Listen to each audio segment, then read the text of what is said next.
네, 목요일은 책과 함께 홍 목사의 소소한 책 읽기 이어갑니다. 홍정한 목사님 나오셨습니다. 안녕하세요. 안녕하세요. 네, 반갑습니다. 모자가 너무 멋지시네요. 머리에 맞는 모자를 드디어 샀습니다. 가을 분위기가 물씬 납니다. 자, 저희가 오늘부터 새로운 작품들을 만나게 되죠. 근데 가지고 온 책들을 보니까 벽돌이 몇 장 쌓여 있는 것 같은데 좀 소개를 해주시죠. 네, 벽돌 3장 가지고 왔습니다. 제일 위에 있는 벽돌은 일리아스라는 책입니다. 네. 옛날 분들 중에는 일리아드로 기억하시는 분들도 있을 거예요. 그 호메로스가 쓴 가장 유명한 작품 일리아스이고요. 그리고 두 번째 벽돌도 역시 일리아스를 쓴 호메로스의 작품입니다. 오디세이아 혹은 오디세이로 아니면 율리시즈라는 영어식 맞아요. 제목으로 익숙하신 분들도 있을 네네. 겁니다. 그 Y로 지금 현대 영어 알파벳의 Y의 기원이 된 그리스어가 있거든요. 그걸 윕실론이라고 합니다. 그래서 그게 이 발음이 다 나기 때문에 근데 요 단어의 맥락에서는 위로 읽어야 돼서 오디세이아라고 전병희 선생님이 제목을 강조해서 다셨고요. 네. 요 두 작품이 호메로스의 그리스 작품이라면 마지막 벽돌 상대적으로 얇은 벽돌입니다. 그러네요. 앞에 벽돌을 보다 보면 얘 되게 얇다라고 네. 착시 효과를 하지만 얘도 거의 600쪽 가까이 됩니다. 네. 베르길리우스라는 로마 시인이 쓴 네. 서사시인데요. 아이네이스라는 작품이에요. 책은 되게 예쁘네요.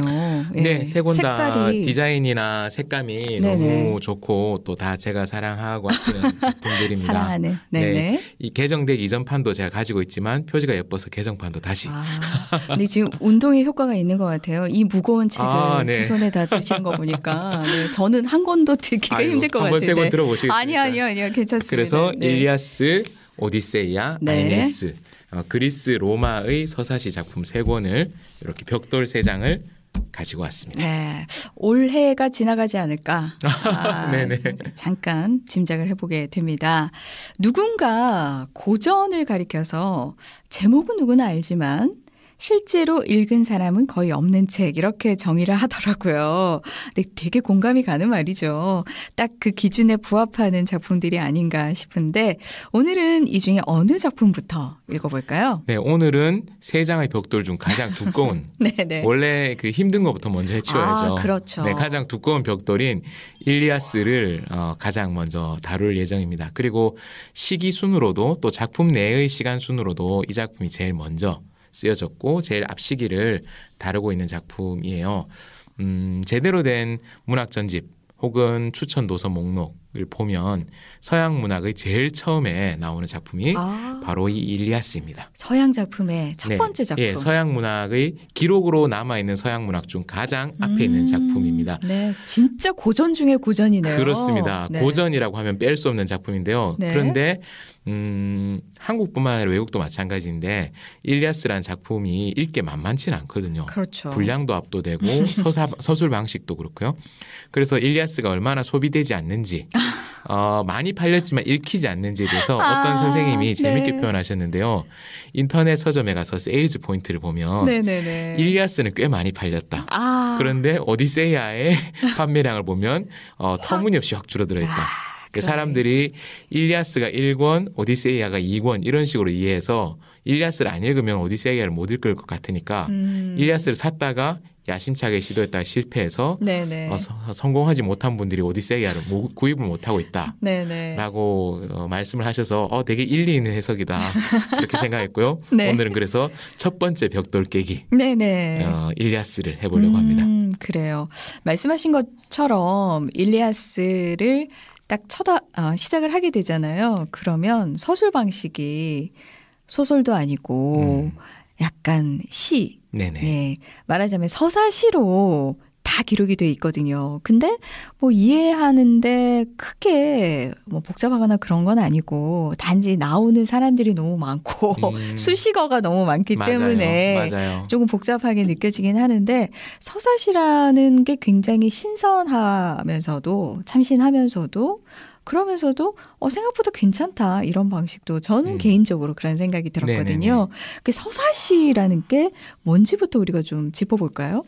시죠 일단. 네네. 시인데 보통 서사시와 대조되는 게 뭘까요? 뭐 서정시, 네네. 서사시는 그런데 일단은 기본적으로 분량이 압도적이죠. 네. 긴 분량. 서사. 네. 사실 한국에도 서사시가 있긴 있습니다. 뭐 금강이라든지 뭐 이런 예, 시가 있긴 있는데 그런 서사시를 쓴다는 것 혹은 서사시를 읽는다는 것이 현대의 독자들에게는 좀 쉽지 않은 일이죠. 그렇죠. 서사시는 사실 어떻게 보면 때문에 시라는 문학의 원형이기도 하지만 다른 문학 장르 희곡이나 소설의 원형이 되기도 합니다. 그래서 지금 우리가 요 원전에서 바로 번역된 일리아스를 제외한 굉장히 많은 일리아스 판본들이 산문으로 소설 형태로 재가공된 작품들이 있습니다. 근데 네. 제가 아까 서양에서 제일 오래된 작품이라고 했었잖아요. 네네. 근데 이건 단서가 있습니다. 남아있는 작품 중 서양에서 가장 오래된 작품입니다. 네네. 그래서 기록된 것 중에서 네, 그렇습니다. 왜냐하면 수준 높은 문학 작품들을 만들어내기 위해서는 수준 높은 문명이 필요하겠죠. 네. 그리고 상식적으로 생각해 볼 수 있는데 수준 높은 문명 혹은 문화가 자라나려면 네. 먹고 살만 해야 되죠. 네. 요즘 뭐 K-팝이니 한국의 문화가 외국에서 굉장히 많이 각광받고 있는 이면에는 한국의 경제 성장이 굉장히 중요하게 깔려 있죠. 경제와 그리고 정치적인 자유로움 이런 것들이. 그런데 사실 원래 고대 그리스는 서양 문명의 발원지를 중심에 놓고 보면 약간 변방이었어요. 네. 그러니까 처음부터 그럼 그리스의 문학이 제일 중심에 있었느냐? 그럴 수 없었다는 거죠. 서양의 문명의 원료가 될 만한 발원지는 메소포타미아 지역 네. 혹은 뭐 이집트 지역 이런 곳이었죠. 네. 그러니까 지금도 뭐 벽화나 다른 문화유산이 많이 남아 있잖아요. 그렇죠. 아마도 메소포타미아와 이집트의 문학 작품들이 훨씬 더 일찍 수준 높은 작품들이 많이 나왔을 텐데 안타깝게도 이 작품이 우리에게 전해져 내려오고 있지 않기 때문에 네. 호메로스가 그 영광을 차지하게 되네요. 그런 거죠. 이렇게 네. 호메로스가 입문해서 오랫동안 버티고 한 놈 제끼고 한 놈 제끼고 하다 보니까 마지막까지 남아 있는 네네. 앞에 아무도 남아 있지 않아서 지금 호메로스의 일리아스가 첫 번째가 되었는데요. 네네. 그러면서 사실 이전에 서정시 단편들 짧은 서정시들이 많이 있었습니다. 많이 있었음에도 불구하고 그리스인들 자신들에 의해서 온전히 전승되고 보관되고 이렇게 하지 못하는 거죠. 우리가 책을 사서 집에 쌓아두다 보면 결국 고민할 때가 오죠. 이 책을 버릴 것인가? 그렇죠. 더 넓은 집으로 이사를 갈 것인가? 맞습니다. 현실적으로 우리가 선택할 수 있는 해답은 아주 이제 좀 단순합니다. 네네. 책을 버려야 되겠죠. 그렇죠. 네. 피눈물을 눈물을 머금고 그 실제로 공공도서관에서도 매년 꽤 많은 책들이 버려집니다. 아, 네. 선택을 해야 되는 것이죠. 이 작품을 계속 보관할 가치가 있는가 없는가. 네. 그래서 많은 서정시 단편들이 오늘날 우리에게 전해지지 않고 있습니다. 네. 그리스의 단편 서정시들이. 그러니까 그리스인들이 이 서사시, 특별히 호메로스의 서사시를 선택한 거죠. 이 장편의 이야기. 그리고 왜 이런 것들을 보관했는가? 왜냐하면 이 그리스인이 중요하게 생각하고 있는 가치를 담고 있는 작품이라고 판단했기 때문에 네. 그렇습니다. 그래서 일종의 국민문학이라고도 네. 할 수 있을 텐데요. 국민문학의 절정기를 상징하는 작품으로 호메로스를 선택했고 그리고 그 이후에 아나운서님 좀 긴장하실지도 모르겠는데 우리 이 작품을 끝내면 그리스 비극을 좀 보고 싶거든요. 네, 뭐 네. 오이디푸스나 아이스킬로스나 이런 사람들의 네네. 진행자가 바뀔지도 모르겠네요. 안 됩니다. 제가 아나운서님 그만두시면 저도 같이 하겠습니다. 네. 그리스의 서사시가 문학의 어떤 수준을 확 끌어올렸다면 그런 이후에 완숙한 인간의 어떤 심리와 갈등 등을 굉장히 풍부하게 다룬 완숙한 문학의 성숙은 그리스의 비극 작품에서 이루어졌었거든요. 네네. 그래서 그리스인들이 서사시 장르의 어떤 절정기 작품으로 호메로스의 일리아스와 오디세이아를 선택한 것이죠. 이야기를 길게 풀어 쓰는데 단순히 재미있고 긴 스토리텔링일 뿐만 아니라 당시 그리스인들이 중요하게 생각했던 당시 그리스인들이 인간은 이러해야 되지 않을까 네. 혹은 인간의 운명은 이러한 면모를 갖고 있지 않을까라는 면을 담고 있는 그런 작품으로 선택돼서 오늘까지 전해지는 작품이 바로 일리아스와 오디세이아인 것이죠. 네. 자, 이 벽돌책 3권 중에서 2권이 호메로스의 작품입니다. 그러니까 호메로스가 더 궁금해지기도 하는데 작가 호메로스 어떤 사람인가요? 호메로스는 사실 알 수 없죠. 워낙 옛날 사람이니까요. 그러니까요. 기원전 8세기 사람이라고 합니다. 네. 기원 후 8세기도 아니고 기원 전 8세기 사람이라고 하니까요. 우리가 그 사람의 생애에 대해서 정확하게 재현하고 알 방법은 없습니다. 단편적으로 남아있는 기록들을 볼 수밖에 없고요.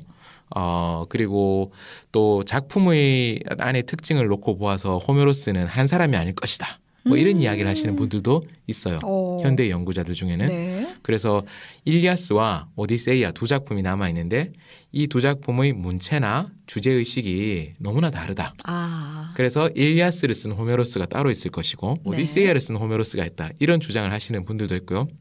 아니다. 호메로스는 한 사람의 이름이 아니다. 스튜디오 네임이다. 호메릭 스튜디오. 네. 그래서 집단 창작 체제로 있어서 그 당시에 여러 사람들이 호메로스라는 이름으로 그 스튜디오 명으로 네. 작품을 발표한 것이다. 스튜디오 대표의 이름이다. 호메로스 사장님설 뭐 이런 이야기가 있습니다. 심지어 그런 이야기는 셰익스피어한테도 비슷하게 있거든요. 셰익스피어가 한 사람이 아니다. 혹은 표면에 드러난 셰익스피어는 그 이름을 내건 사람이고 그 이면에 사장님이고 사장님이고 대작 작가들이 있어서 대필한 작가들의 이름을 셰익스피어라는 유명한 사장님의 이름으로 냈다. 근데 지금 셰익스피어 팬들이 들으시면은 그 팬들 아마 아실 겁니다. 그런 설이 예. 있고 그런 설에 기초해서 만들어진 작품 중에 하나가 뭐 셰익스피어 인 러브 같은 영화도 있고요. 그렇습니다. 아무튼 정확하게 호메로스 몇 명인가 알 수 없죠. 네. 그래서 우리는 가장 보수적인 입장으로 한 명이라고 생각하는 거죠. 남아있는 기록들을 보면 한 기원전 8세기 정도에 활동했던 사람이에요. 근데 기원전 8세기라고 하면 문명의 수준으로 놓고 보면 철기 시대가 막 시작됐을 시대. 그러니까 우리는 뭐 철기 혹은 청동기 이런 얘기 들으면 가죽 옷 입고 우가 이럴 것 같잖아요. 근데 일리아스와 오디세이아가 배경이 청동기 시대예요. 근데 작품을 읽어보셔서 아시겠지만 그 안에 꽤 수준 높은 이야기들도 있고 그렇거든요. 그러니까 무기들도 청동기 얘기가 그렇습니다. 많이 나오고요. 초기 철기나 혹은 청동기 시대에도 사람들은 사랑하고 갈등하고 다투고 이런 것들을 다 했던 거죠. 호메로스가 그런 갈등들을 굉장히 잘 다루는 것이 작품 안에서 나옵니다. 근데 이 호메로스는 보통 우리가 사람에 대해서 다루면 언제 태어났느냐. 그래서 우리 기원전 8세기쯤이다. 어디서 태어났느냐 이런 얘기 하잖아요. 정확히 알 수가 없습니다. 고향을 묻지 마세요. 알 수가 없습니다. 기록이 안 남아있으니까요. 그런데 기록이 남아있지 않은 것이 기회가 돼서 그리스의 많은 도시들이 우리가 호메로스의 고향이다. 여러분 여기 관광하러 오세요. 관광 상품들을 많이 만들고 있습니다. 그래서 심지어 메소포타미아 지역, 바빌로니아 지역에서도 호메로스가 여기 출신이다라고 하는 그런 주장들도 있습니다. 그런데 아마도 호메로스는 우리 보수적으로 소아시아 지역 혹은 그리스 지역에서 태어났을 가능성이 제일 크겠죠. 그래서 고대 문서의 기록에 따르면 호메로스는 그리스 전역을 돌면서 노래하던 가객이었다. 근데 노래라는 것이 뭐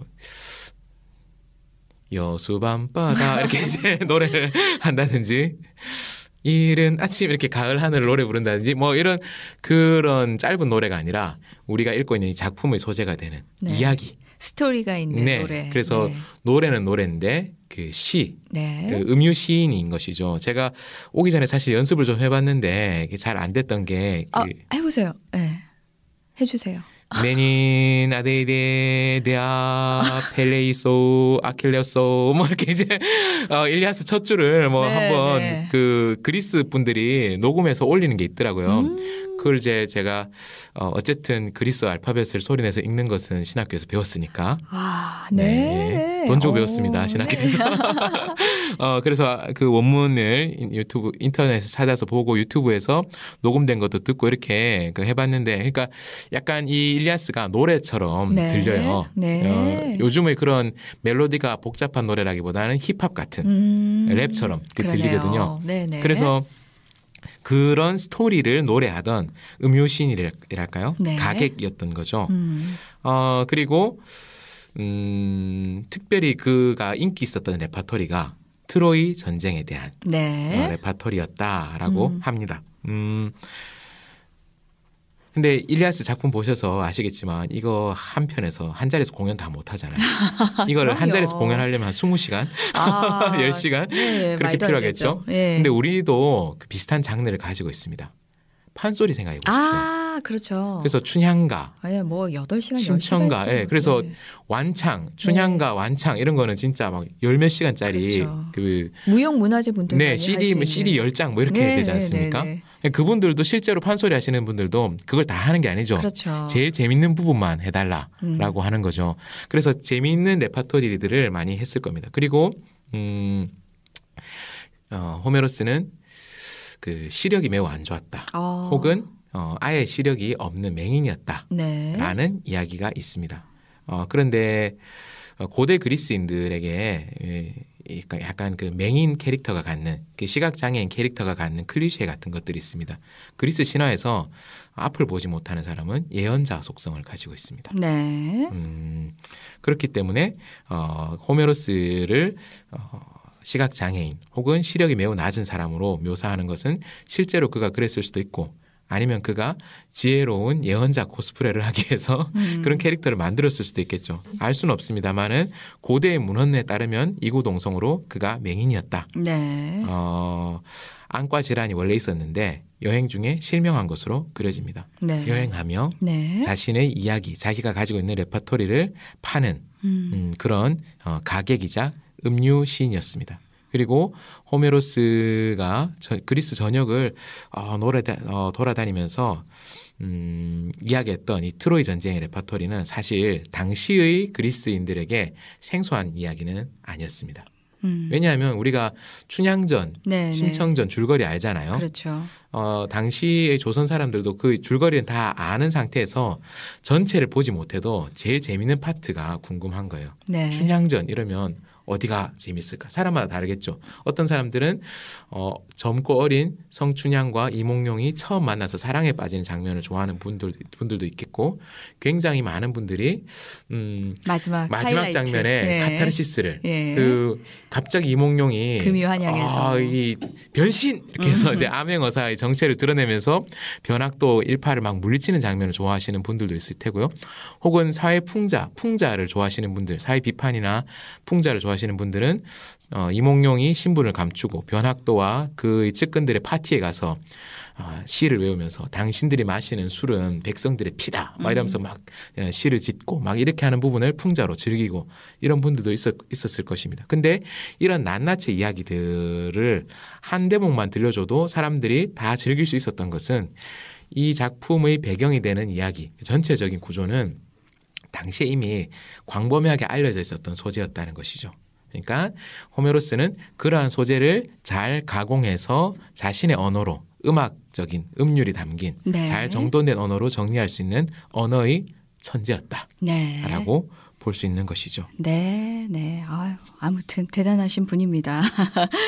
자, 일리아스를 포기하시는 분들이 많잖아요. 아까도 그렇습니다. 말씀하신 것처럼. 그렇기 때문에 그런 것을 좀 방지하기 위해서 우리가 또 일리아스를 좀 접해보자. 좀 읽기 위한 참고 자료를 추천해 주신다면 어떤 게 있을까요? 일리아스 읽기 힘든 게 시라서 그런 것도 있고 또 아까 아나운서님 얘기해 주신 것 중에 사람도 너무 많고 그리고 반복되는 표현이 너무 많다라는 말씀을 하셨잖아요. 반복되는 표현이 많을 수밖에 없는 게 시라서 그렇습니다. 왜냐? 그 장단을 맞춰야 되거든요. 어떤 부분을 길게 장단, 장단단, 장단, 장단단, 장단단단 뭐 이런 식으로 그 제가 뭐 자진몰이 장단 연습했던 게 사실 그거였는데 잘 안 되더라고요.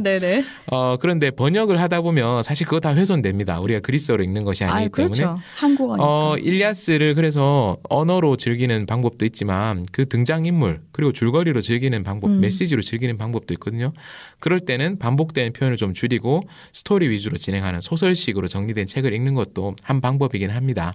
그래서 소설식으로 된 책 중에 전체를 다 그렇게 했다기보다는 전체의 줄거리를 담고 있지만 핵심적인 부분을 남겨서 압축한 청소년용으로 편역된 작품을 제가 몇 권 가지고 와서 일리아스 편역 사이에 오디세이아 편역, 네. 아이네이스 편역. 이 친구들도 색깔이 예쁘네요. 네, 예. 진형준 교수님이라는 분이 필생의 작업으로 지금 이 작업을 하고 계십니다. 그 서양 고전 작품들을 네. 지금 한 40몇 권 정도 하신 것 같아요. 네, 좀 읽기 쉽게. 유명한 작품들 우리 다 아는 뭐 레미제라블이나 아니면 몽테크리스토 백작이나 이런 작품들이 길고 두껍거든요. 네네. 그런 것들을 주절주절하는 이야기들은 짧게 줄여서 그리고 청소년 수준에 맞춰서 현대적인 표현으로 바꿔두었는데 저는 이 시리즈를 꽤 좋아합니다. 네, 그래서 네. 직접 원전이 완역된 일리아스, 오디세이아, 아이네이스를 읽으면 제일 좋겠지만 이 벽돌이 너무 부담스러우신 분들은 진형준 교수님의 편역본으로 네네. 그래서 천병희 선생님의 완역본 혹은 진형준 교수님의 편역본을 함께 읽어주시는 것들을 추천하고요. 이조차 싫다라고 하면 우리 아들이 좋아하는 걸 제가 가지고 있습니다. 만화로 보는 그리스 로마 신화. 네네. 10권부터 한 14권까지가 트로이아 전쟁을 다루고 있습니다. 네, 진짜. 꽤 상세하게 다루더라고요. 깜짝 놀랐습니다. 보고 어떤 부분은 만화가의 고유한 해석이랄까요. 근데 그게 제법 일리 있게 보이는 그런 해석들도 나름대로 보이고 해서 단순히 만화로 수준 낮은 작품으로 폄훼해서는 안 되겠다라는 네네. 생각이 들기도 하는 작품입니다. 만화로 보는 그리스 로마 신화를 중간에 몇 권을 보시면 요걸로도 접근을 하실 수 있고요. 그러면 일리아스를 들어갈 때는 이렇게 하면 되는데 그러면 그런 거 말고 작품을 좀 깊이 있게 읽고 싶다라고 하면 강대진 선생님이라는 분이 쓰신 책이 몇 권이 있습니다. 네. 이분이 일리아스랑 오디세이아만 따로 연구한 책도 있고요. 그리스 로마 서사시라는 작품으로 쓴 책도 있어요. 네. 그 한국인 중에서는 저는 이분의 작품을 읽는 것이 가장 시간을 아끼고 접근하기 좋겠다라는 생각을 하고요. 그 외에 서양인이 쓴 작품 중에 좀 더 쉽게 접근할 수 있는 책이 있습니다. 샬롯 히긴스라는 분이 쓰신 한 권으로 읽는 그리스 고전이라는 작품이 있어요. 네네. 이거는 그냥 한 권으로 조집니다. 더 얇고요. 그리고 더 많은 작품을 다룹니다. 그래서 호메로스 외의 다른 작가들의 작품까지 한 권으로 다룰 수 있고요. 이런 해설이나 혹은 추천 혹은 소개 이런 작품들 중에서 조금 더 깊이 있게 들어가고 싶다라고 하면 왜 그리스인가라는 작품이 있습니다. 네네. 자클린 드 로미라는 분이 쓰신 작품인데요.